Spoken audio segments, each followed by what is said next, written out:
Alors l'éducation thérapeutique, en fait, ça crée des espaces d'expression, de besoins, d'envie, de difficultés et des espaces de discussion, de négociation de ce qu'on pourrait faire pour répondre à ces difficultés-là.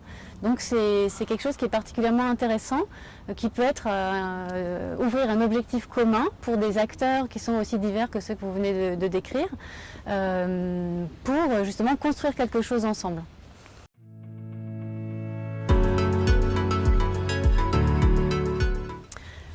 Les supports et les techniques, le partenariat passe forcément par une rencontre et un temps de connaissances mutuelles à la recherche d'objectifs partagés, à la recherche de projets à développer, de stratégies, de tactiques pour atteindre ces objectifs. Et donc ce qui est très important, c'est d'avoir une méthode d'animation, une méthode qui permet de faire émerger justement les besoins de chacun, les attentes, et puis de les prioriser, de les choisir et de choisir également comment est-ce qu'on va essayer de les atteindre.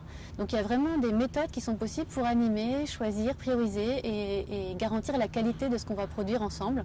Des méthodes d'animation, des méthodes et des outils du coup qui peuvent être mobilisés, qui peuvent être des choses très ludiques souvent, qui sont aussi un peu déstabilisantes, des techniques de brainstorming ou de travail à partir d'images, qui vont essayer de libérer un petit peu l'expression de chacun, les contributions de chacun, de façon assez égalitaire, et qui vont permettre de construire.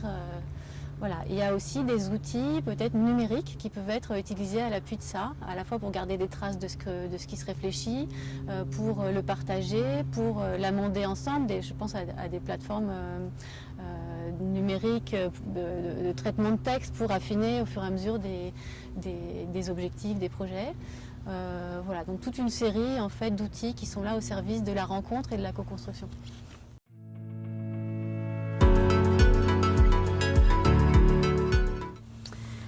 Pour les patients, la place est centrale puisque c'est eux qui sont les bénéficiaires des actions et qui donc doivent être là pour dire de quoi ils ont besoin, quelles seraient les meilleures manières de leur apporter, de répondre à ces besoins.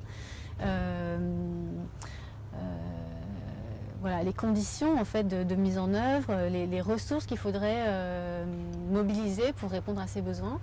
Et donc ils sont vraiment le point de départ en fait, et ils ont aussi des choses à apporter sur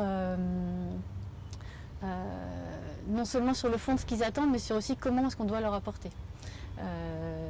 Donc c'est des garants en fait d'avoir des patients qui sont là pour co-construire, c'est vraiment des garants que ce qu'on va construire avec eux va répondre effectivement à leurs besoins.